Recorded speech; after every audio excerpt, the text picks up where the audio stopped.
Welcome to Beth Tikkun and our study of the book of Yehoshua, or Joshua. This week we're in chapter 11.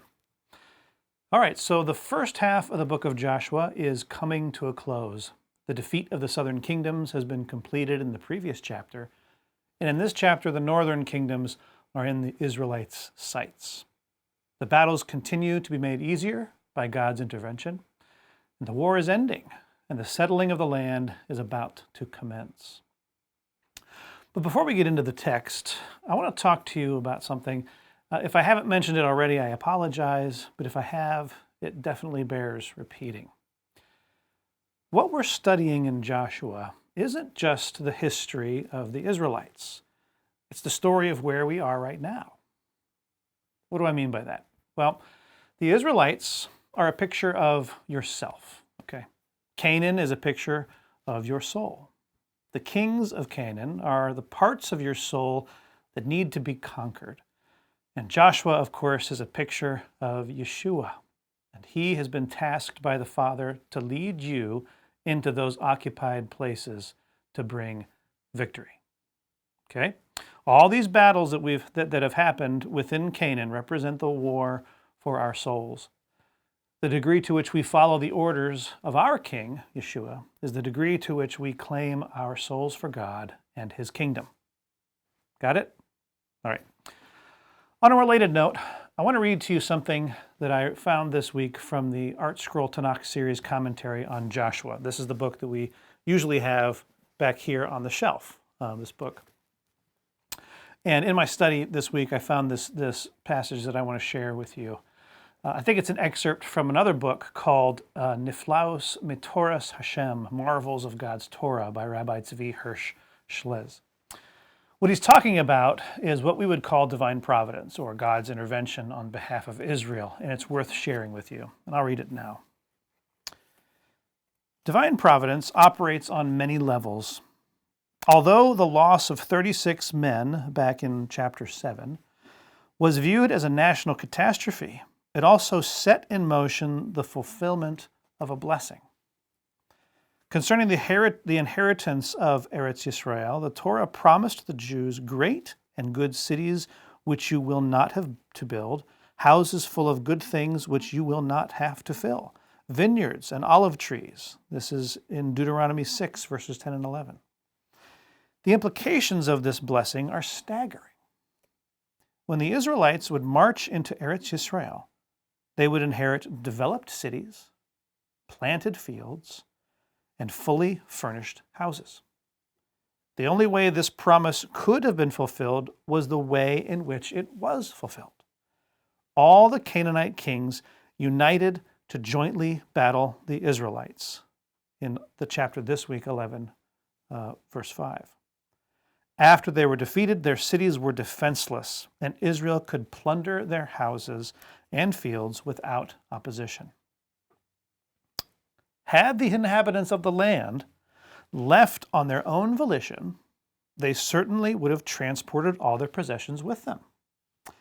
Had Israel made peace with them, they would have retained their cities. Had Israel fought each kingdom in succession, the remaining ones would have given up hope and out of spite burned their cities and fled. With hindsight, we can often perceive the subtle and extraordinary elements of God's providence. Ai's initial success in warding off Israel's attack and mortally wounding some of its soldiers produced a concatenation of events which led to the defeat of the 31 Canaanite kings and to the fulfillment of the Torah's blessing. Since Israel had fled from their first encounter, the inhabitants of Ai never suspected the ambush from the rear, which precipitated their downfall. After Ai was defeated, the Gibeonites sought admission to Israel, and this ultimately resulted in the formation of a confederacy of kings in the south and north. Thus, Israel was able to vanquish the land with few battles and take possession of the cities and houses as they were promised. It's amazing how God's plan unfolds. So the battles you are in the ways in which you are being attacked from without and within, the things that happen that make you even question, why would God allow this to happen? You must understand something. What you might consider a catastrophe in your life is setting into motion the fulfillment of a blessing whose path to accomplishment will only ever be revealed at the end of things, when we look back, not when all we can see is the mess we're in, not when all we can see is the horrible things that could be. No, we will look back one day and see it. Until then, we go through it all. The losses we suffer along the way are not the end, nor are the battles won. Victory will be had, one victory. Until then, we follow the marching orders of our Joshua, Yeshua. Not even Joshua could see the big picture in how all of this would play out, bringing about the fulfillment of the promise. His part was to be obedient to God's leading, directly and indirectly through Moses. The Israelites also certainly didn't see how this was all working together for good. Their part was to be obedient to Joshua's leading. Now, I couldn't possibly tell you how you will get out of the rut you're in, how you will win this unique battle. But I can tell you with certainty that obedience to God through His instruction in the written word, the Torah, and the living word, Yeshua, will lead to victory. Maybe not a victory today or this week or even this year, but an eventual victory that will make all that led to it make sense. I can promise that because this is what we have been promised. 1 John 5, 1-5 says, "Everyone who believes that Yeshua is the King is born of God, and everyone who loves the Father loves the one born of Him. We know that we love God's children by this, when we love God and obey His commandments. For this is the love of God, that we keep His commandments. And His commandments are not burdensome. For everyone born of God overcomes the world. And the victory that has overcome the world is this, our faith. Who is it that overcomes the world, if not the one who believes that Yeshua is Ben Elohim, the Son of God?" Okay, so let's open our Bibles now and dive into the text. We're in Joshua chapter 11, and again this week I'll be reading from the Tree of Life version. Now when Yavin, king of Hazor, heard about it, he sent word to Jebob, king of Madon, to the king of Shimron, to the king of Achshaph, and to the kings in the north, in the hill country, in the Arabah, south of Chinnerot, in the lowland, and in the regions of Dor to the west, the Canaanites in the east and west, the Amorites, the Hittites, the Perizzites, the Jebusites in the hill country, and the Hivites at the foot of Hermon in the land of Mizpah. So they came out, they and all their armies with them, a multitude with as many people as the sand on the seashore, with very many horses and chariots. All these kings joined forces, came and camped together at the waters of Merom to fight with Israel. But Adonai said to Joshua, "Do not be afraid because of them, for tomorrow at this time I will give all of them slain before Israel. You are to hamstring their horses and burn their chariots with fire." So Joshua and all the people of war with him attacked them suddenly at the waters of Merom and fell upon them. Then Adonai gave them into the hand of Israel. So they defeated them and chased them as far as Great Zidon and Mizrephoth Maim, and up to the valley of Mizpah eastward. They struck them down until they left them no survivors. Joshua did to them as Adonai had instructed him. He hamstrung their horses and burnt their chariots with fire. At that time Joshua turned back and captured Hazor and struck its king with the sword, because Hazor had formerly been the head of all those kingdoms. They struck down every single soul in it with the edge of the sword, putting them to the ban. There was none left that breathed after he burned Hazor with fire. Thus Joshua captured all the cities of those kings and all their kings, and he struck them with the edge of the sword, putting them to the ban, just as Moses the servant of Adonai had commanded. But as for the cities that stood on their mounds, Israel did not burn any of them except Hazor alone, which Joshua did burn. All the spoil of these cities and the cattle Bnei Israel took as their booty, but they struck down every person with the edge of the sword until they had destroyed them, not sparing anyone who breathed. Just as Adonai had commanded Moses his servant, so Moses commanded Joshua, and so Joshua did. He left nothing undone of all that Adonai had commanded Moses. So Joshua captured all this land, the hill country, the Negev, all the land of Goshen, the lowland, the Arabah, the hill country of Israel and its lowland, from the Mount Halak that ascends to Seir, all the way to Baal Gad in the valley of Lebanon at the foot of Mount Hermon. He captured all their kings, struck them down, and put them to death. For a long time Joshua made war with all those kings. There was not a city that made peace with Bnei Israel, except the Hivites who inhabited Gibeon. All the rest they took in battle, for it was of Adonai to harden their hearts, to encounter Israel in battle, that they might be put to the ban, that they might receive no mercy, in order to destroy them as Adonai had commanded Moses. At that time Joshua went and cut off the Anakim from the hill country, from Hebron, Debir, Anab, and from the entire hill country of Judah, and from the entire hill country of Israel. Joshua put a ban on them with their cities. There was none of the Anakim left in the land of Bnei Israel, except some were left in Gaza, Gath, and Ashdod. So Joshua captured the whole country, according to all that Adonai had spoken to Moses, and Joshua gave it for an inheritance to Israel, according to their divisions by their tribes. Then the land had rest from war. Okay, going back to the top of the chapter in verse 1. Now, verses 1 through 5, we see our Yavin building his coalition to be a stronger force against Israel. He had likely heard, it says here, now when King Yavin, king of Hazor, heard about it, or had heard, we presume what he had heard was how the southern kingdoms were conquered in their disunity, thus motivating him to unify forces in the north so as to give them a little bit more power and ensure their success. Now, when Yavin, king of Hazor, heard about it, he sent word to Jobab, David? You think that sounds good? Okay.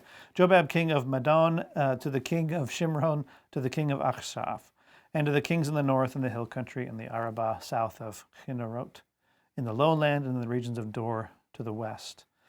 Okay, moving on down to verses 6 through 15. These are describing Joshua's preemptive attack. So here we have in verse 6, "But Adonai said to Joseph, 'Do not be afraid because of them, for tomorrow at this time I will give you all of them slain before Israel. You are to hamstring their horses and burn their chariots with fire.'" A strange and oddly specific request. So addressing the horses and chariots is important here. This is the first time we see Israel facing in battle an army with horses and chariots. The last time horses and chariots were used by an aggressor was when the Egyptians chased after them, right? The sight of this kind of army could have a negative psychological impact on the Israelites, despite the fact that these Israelites did not exactly witness the Egyptians' pursuit. They certainly heard about it, though. So to deal with this, God's instruction here communicates that Israel should not only not fear this technology, we'll call it a technology, that comes against them. If we recall back in Deuteronomy 20, verse 1, "When you see the horses and chariots, do not fear." But they should not presume it will be their salvation if they use it. Part of our liturgy we take from Psalm 33, and it states, "No king is saved by his great army, no warrior is delivered by great strength. A horse is a false hope for victory, nor can its great strength save." You see, this is not a physical battle where material weapons provide strength. This is spiritual, and Adonai Elohim is our strength. Got it? Now we can also say here that the horses and chariots are representative of the culture of Egypt, not just its military strength. Egypt was what it was because of its great power, power derived from its military technology, i.e. horses and chariots. So if we discard the root of a culture that opposes God, we free ourselves from enslavement to it. This was an important step in Israel's progress toward maturity, and why I think it's addressed here specifically. Moving on. Verse 7. So those and all the people of war with him attacked them suddenly at the waters of Merom and fell upon them. Their attack was successful primarily because God alone was the source of intel. They didn't have a spy, they didn't have anyone else telling them what was going on except for God himself. So this was, the suddenness of this was not only sudden to the Canaanites, it was sudden to the Israelites as well. Verse 8, Then Adonai gave them into the hand of Israel, so they defeated them and chased them as far as Great Sidon and Mizraphot Maim, and up to the valley of Mizpah eastward. They struck them down until they left no survivors. In verse 9 again, we see how they did. They hamstrung the horses and burnt the chariots with fire, so they were obedient. Moving down, let's go down to verse 13, 12 and 13. Thus Joshua captured all the cities of those kings and all their kings, and he struck them with the edge of the sword, putting them to the ban, just as Moses, the servant of Adonai, had commanded. But as for the cities that stood on their mounds, Israel did not burn any of them except Hazor alone, which Joshua did burn. So the destruction of Hazor and other cities was commanded by Moses, which is why he's mentioned here. And Moses, of course, was following God's instruction and giving the order. So obedience, obedience, obedience. God commanded to Moses, Moses then commanded, and Joshua is following his master. Verse 14, All the spoil of these cities and the cattle Bnei Yisrael took as their booty, but they struck down every person with the edge of the sword until they had destroyed them, not sparing anyone who breathed. Verse 15, Just as Adonai had commanded Moses his servant, there we see it again, so Moses commanded Joshua, and so Joshua did. So Adonai, Moses, Joshua. Obedience, obedience, obedience. He left nothing undone of all that Adonai had commanded Moses. Joshua was a good student. He was a good follower of his master. And therefore he followed the Torah well. Verses 16 through the end of the chapter are all about a summary of Joshua's triumphs. So we start here in 16. So Joshua captured all this land, the hill country, the Negev, all the land of Goshen, the lowland, the Arabah, the hill country of Israel, and its lowland. Now, in this verse, when it says Goshen, it's believed to be parts of Canaan that may have been owned by the governor of Goshen, which is a part of Egypt. Israel didn't go back into Egypt and take back some of that land. No, parts of the land claimed by Egypt were reclaimed for Israel.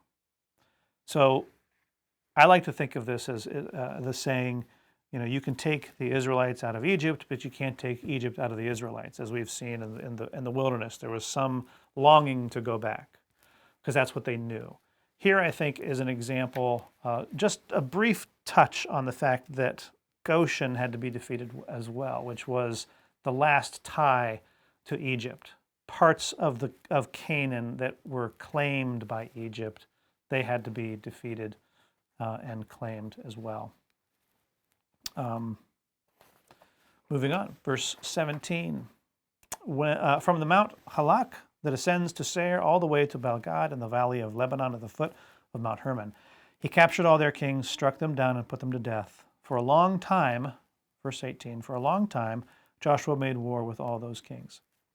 Unlike the defeat of the 5-city alliance in chapter 10, this war took years to complete.